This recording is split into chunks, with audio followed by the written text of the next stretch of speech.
ইসরায়েলের জন্য লুকিয়ে অস্ত্র আনছিল সৌদি জাহাজ, ইতালিতে আটক।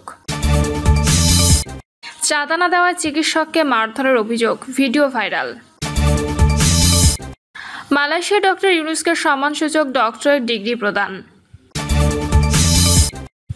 এবং সর্বশেষ জানাবো, কূটনৈতিক পাড়ায় যোগাযোগ বাড়ছে এনসিপির, হচ্ছে কূটনৈতিক সেল।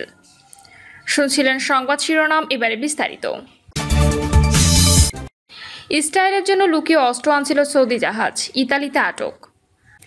ইসরায়েলের জন্য অস্ত্র বহন করার অভিযোগে ইতালির জেনুয়া বন্দরের শ্রমিকরা সৌদি আরবের একটি পণ্যবাহী জাহাজ আটকে দিয়েছে। বাহরি ইয়ানবু নামের জাহাজে এই ঘটনা ঘটে। জাহাজটি সৌদি শিপিং কোম্পানি বাহরি পরিচালনা করে বলে জানান গেছে। যুক্তরাষ্ট্রের বাল্টিমোর থেকে আসা এ জাহাজে ইতালির প্রতিরক্ষা শিল্প প্রতিষ্ঠান লিওনার্দো নির্মিত সামরিক সরঞ্জাম তোলার কথা ছিল। এর মধ্যে আবুধাবির জন্য তৈরি একটি ওটো মেলারা কামানসহ ট্যাঙ্ক বা ভারী অস্ত্র ছিল বলে জানা গেছে। ইতালির গণমাধ্যমের খবরে বলা হয়, 40 জন বন্দর শ্রমিক জাহাজে উঠে পরিদর্শনের পর দেখতে পান জাহাজে ইসরায়েলের জন্য অস্ত্র ও গোলাবারুদ রয়েছে। স্বশাসিত পোর্ট ওয়ার্কার্স কালেকটিভ ও ইউনিয়ন সিন্ডিকাল দি বেস এর সদস্য হোসেন ইভোই বলেন, আমরা যুদ্ধের জন্য কাজ করি না। তিনি জানান, বন্দরের কর্তৃপক্ষ অস্ত্র পাচারের বিষয়ে স্থায়ী পর্যবেক্ষণ ব্যবস্থা গড়ে তোলার বিষয়ে আলোচনার প্রতিশ্রুতি দিয়েছে। ইতালির শ্রমিক ইউনিয়নের নেতারা হুঁশিয়ারি দিয়েছেন, যুদ্ধক্ষেত্রে পাঠানোর জন্য এ ধরনের অস্ত্র সামগ্রী ব্যবস্থাপনা করা ইসরায়েলের গাজায় সংঘটিত যুদ্ধাপরাধে সহায়তার শামিল। তারা যে কোনো উপায়ে এ ধরনের অস্ত্র খালাসে নিষেধাজ্ঞার অঙ্গীকার করেন। 2019 সালে জেনোয়া বন্দরের শ্রমিকরা একই জাহাজে অস্ত্রবাহী জাহাজ আটক করেছিল।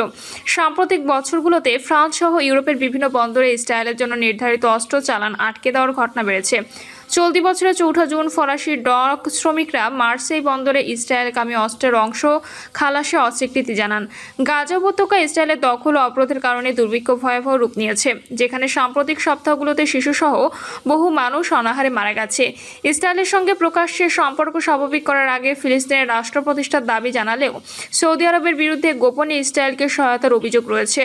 2023 সালে সাবেক সৌদি গোয়েন্দা কর্নেল রাবিও আল আনজি স্বীকার করেছিলেন, ইউক্রেন যুদ্ধের ফলে পশ্চিমা অস্ত্রের ঘাটতি তৈরি হওয়ায় রিয়াদ হামাস বিরোধী যুদ্ধে ইসরায়েলকে সহায়তা করেছে। এবছর জুনে তিনি আরও জানান, ইরানের বিরুদ্ধে যুদ্ধে ইসরায়েলকে সহায়তা দিতে সৌদি আকাশসীমা উন্মুক্ত রাখা হয়েছিল এবং ইরানি ড্রোন আটকাতেও সহায়তা দেওয়া হয়েছে। প্রতিষ্ঠানটির ওয়েবসাইটে প্রকাশিত এক বিবৃতিতে বলা হয়, এ ধরনের অভিযোগ সম্পূর্ণ মিথ্যা ও ভিত্তিহীন।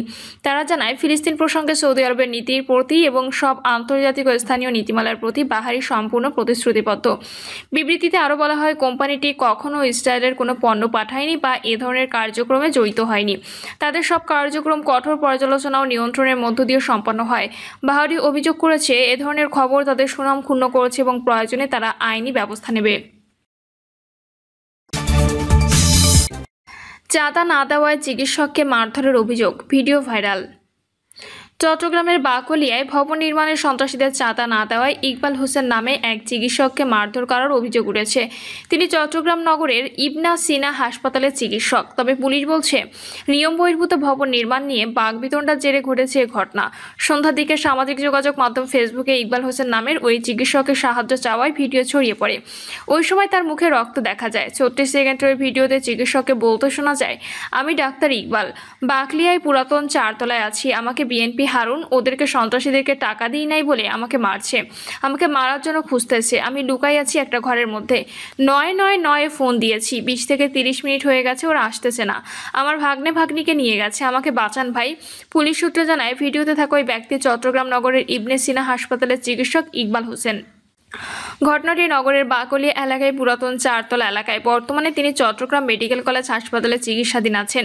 চট্টগ্রাম মেডিকেল কলেজ পুলিশ ফাঁড়ির ইনচার্জ নুরুল আলম বলেন, বাকলিয়া থানার নূর বেগম জামে মসজিদের পাশে চিকিৎসক ইকবাল হোসেন একটি বাড়ি নির্মাণ কাজ শুরু করেন। দীর্ঘদিন ধরে একটি চক্র তার কাছে চাঁদা দাবি করেন। চাঁদা না দেওয়া স্থানীয় প্রভাবশালীরা তাকে মারধর করেছে। চিকিৎসক ইকবাল হোসেন দাবি করেন, স্থানীয় বিএনপি নেতা হারুনের নেতৃত্বে আজকের হামলা হয়েছে। তাকে পুলিশ এসে উদ্ধার করে। মালয়েশিয়ায় ডক্টর ইউনুসকে সম্মানসূচক ডক্টরেট ডিগ্রি প্রদান। নোবেল শান্তি পুরস্কার বিজয়ী ও বাংলাদেশের অন্তর্বর্তী সরকারের প্রধান উপদেষ্টা প্রফেসর মোহাম্মদ ইউনূসকে সম্মানসূচক ডক্টরেট ডিগ্রি দিয়েছেন মালয়েশিয়ার ন্যাশনাল ইউনিভার্সিটি। সকালে কুয়ালালামপুরে ইউকেএম বিশ্ববিদ্যালয়ের অডিটোরিয়ামে আয়োজিত এক আনন্দঘন পরিবেশে বিশ্ববিদ্যালয়ের চ্যান্সেলরের কাছ থেকে সম্মানসূচক ডক্টরেট ডিগ্রি সনদ নেন ডক্টর মোহাম্মদ ইউনূস। বিশ্ববিদ্যালয় কর্তৃপক্ষ জানিয়েছে, প্রফেসর ইউনূসের সামাজিক ব্যবসা প্রসারে অন্যান্য অবদানের স্বীকৃতিস্বরূপ এর সম্মাননা দেওয়া হয়েছে। এ উপলক্ষে ইউকেএম বিশ্ববিদ্যালয়ের অডিটোরিয়ামে এই অনুষ্ঠানের বক্তব্য দেন প্রফেসর ইউনূস। এর আগে এদিন সকালে ডক্টর ইউনূস অনুষ্ঠানস্থলে পৌঁছালে বিশ্ববিদ্যালয়ের চ্যান্সেলর তাকে স্বাগত জানান। এই সময় লাল গালিচার সংবর্ধনা দেওয়া হয় শান্তিতে নোবেলজয়ী এই অর্থনীতিবিদকে। অনুষ্ঠানে মালয়েশিয়ার বিশিষ্ট শিক্ষাবিদ, নীতি নির্ধারক, বিশ্ববিদ্যালয়ের শিক্ষক, শিক্ষার্থী এবং বাংলাদেশ থেকে আগত প্রধান উপদেষ্টা সফর সঙ্গীরা উপস্থিত ছিলেন। কূটনৈতিক পাড়ায় যোগাযোগ বাড়ছে এনসিপির, হচ্ছে কূটনৈতিক সেল। গণঅভ্যুত্থান থেকে সৃষ্ট রাজনৈতিক দল হওয়ায় দেশের নীতি নির্ধারণী সভায় যেমন ডাক পাচ্ছে জাতীয় নাগরিক পার্টি, তেমনি কূটনৈতিক পাড়ায়ও তাদের যাতায়াত বাড়ছে। বিগত 2 মাস শেষে কয়েকজন হাইকমিশনারের সঙ্গে বসেছেন এনসিপির নেতারা। দলটি প্রভাবশালী এবং উন্নত রাষ্ট্রগুলোর সঙ্গে কূটনৈতিক সম্পর্ক উন্নয়নে মনোযোগী হয়েছেন। গঠন করার কথা ভাবছে কূটনৈতিক সেল। সংশ্লিষ্টরা বলছেন, নির্বাচন সামনে রেখে জুলাই গণঅভ্যুত্থানের সম্মুখ সারিতে নেতৃত্ব দেওয়া নেতাদের নিয়ে গড়ে ওঠা এনসিপিকে নিয়ে কূটনৈতিক মহল বেশ আগ্রহ দেখাচ্ছে।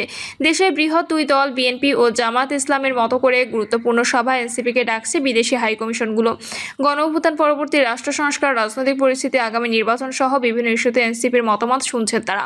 দলটির সঙ্গে দেশে অনেকবার বৈঠক করেছেন বিদেশি কূটনীতিকরা। আন্তর্জাতিক বিশ্লেষকদের মতে গণঅভ্যুত্থানে নেতৃত্ব দেওয়া দল হিসেবে কূটনৈতিক মহলে এনসিপির যাতায়াত স্বাভাবিক বিষয়। দল গঠনের পর তাদের পরিকল্পনা কি, দেশের রাজনীতি নিয়ে তারা কি ভাবছেন, বিশেষ করে জাতীয় নির্বাচন নিয়ে তাদের ভাবনাটা জেনে নেওয়ার গুরুত্বপূর্ণ বলে মনে করছেন কূটনীতিকরা। গত সপ্তাহে 2টি গুরুত্বপূর্ণ কূটনৈতিক সভায় আমন্ত্রণ পেয়েছেন জাতীয় নাগরিক পার্টি। গত সোমবার ঢাকায় নিযুক্ত মার্কিন রাষ্ট্রদূত Tracy Ann Jacobson chargé d'affaires এবং তার কয়েকদিন আগে অস্ট্রেলিয়ার হাইকমিশনার সুসান রাইলের সঙ্গে সাক্ষাৎ করেছেন এনসিপির প্রতিনিধিরা। এর আগে চীনা রাষ্ট্রদূত হুয়াও ওয়েন সহ বেশ কয়েকজন রাষ্ট্রদূতের সঙ্গে সৌজন্য সাক্ষাৎ করেছেন এনসিপি নেতারা। এনসিপির ইফতার মাহফিলে Bharat, Pakistan, Sweden, Norway, Singapore, south Korea, Germany, চীন, ভিয়েতনাম, রাশিয়া সহ 27টি দেশের মিশন প্রধান উপস্থিত ছিলেন। সর্বশেষ গত সোমবার ঢাকায় নিযুক্ত যুক্তরাষ্ট্রের ভারপ্রাপ্ত রাষ্ট্রদূত ট্রেসি অ্যান জ্যাকবসনের সঙ্গে সৌজন্য সাক্ষাৎ করেন এনসিপি নেতারা। ঢাকায় যুক্তরাষ্ট্রের ভারপ্রাপ্ত রাষ্ট্রদূতের বাসভবনে এই বৈঠক হয়। বৈঠকে বাংলাদেশের সাম্প্রতিক রাজনৈতিক পরিস্থিতি, আগামী জাতীয় সংসদ নির্বাচন সহ বিভিন্ন বিষয়ে আলোচনা হয়েছে। এনসিপির এক সংবাদ বিজ্ঞপ্তিতে এসব তথ্য জানানো হয়। বৈঠকে এনসিপির 4 নেতা অংশ নেন। তারা হলেন এনসিপির আহ্বায়ক নাহিদ ইসলাম, সদস্য সচিব আক্তার হোসেন, জ্যেষ্ঠ যুগ্ম সদস্য সচিব তাসিম জারা ও যুগ্ম সদস্য সচিব আলাউদ্দিন মোহাম্মদ। অন্যদিকে যুক্তরাষ্ট্রের ভারপ্রাপ্ত রাষ্ট্রদূত ট্রেসি অ্যান জ্যাকবসনের সঙ্গে দূতাবাসের political and economic counsellor Eric Gillan, political officer James Stewart ও পলিটিক্যাল স্পেশালিস্ট ফিরোজ আহমেদ অংশ নেন। তার আগে বাংলাদেশে নিযুক্ত অস্ট্রেলিয়ার হাইকমিশনার সুসান রাইলের সঙ্গে সাক্ষাৎ করেছেন এনসিপির প্রতিনিধিরা। এক বিবৃতিতে হাইকমিশন জানায়, রাজনৈতিক দলগুলোর সঙ্গে আলোচনার অংশ হিসেবে অস্ট্রেলিয়া হাইকমিশন এনসিপি নেতাদের সঙ্গে সাক্ষাৎ করেছে।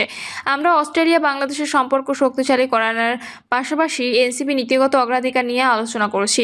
এনসিপি সিনিয়র যুগ্ম আহ্বায়ক আরিফুল ইসলাম আদিব বলেন, জুলাই অভ্যুত্থান পরবর্তী রাজনৈতিক দল হিসেবে এনসিপি শুধু কূটনৈতিক মহল নয়, সব জায়গায় গুরুত্ব পাচ্ছে। বিভিন্ন গুরুত্বপূর্ণ ইস্যুকে হাইকমিশনগুলো আমাদের ডাকছে, আমরা মতামত প্রদান করছি। সর্বশেষ মার্কিন রাষ্ট্রদূত বিএনপি জামায়াতের পর এনসিপিকে ডেকেছেন। কূটনৈতিক অঙ্গন ছাড়াও সব অংশীজনের সঙ্গে আমাদের ভালো যোগাযোগ হচ্ছে। এনসিপি যুগ্ম সদস্য সচিব আলাউদ্দিন মোহাম্মদ বলেন, স্বাভাবিকভাবে গণঅভ্যুত্থানের দল হিসেবে বৈশ্বিক মহলে গুরুত্ব পাচ্ছে এনসিপি। কূটনৈতিক মহলের গুরুত্ব বিবেচনায় দল সেল গঠনের বিষয়ে ভাবছে। সেল গঠন না হওয়া পর্যন্ত প্রতিনিধিরা বৈঠকগুলোতে অংশ নেবেন। প্রিয় দর্শক, এই ছিল এখনকার সর্বশেষ সংবাদ। আপডেট সব সংবাদ পেতে চ্যানেলটি সাবস্ক্রাইব করে বেল আইকনটি ক্লিক করে রাখুন।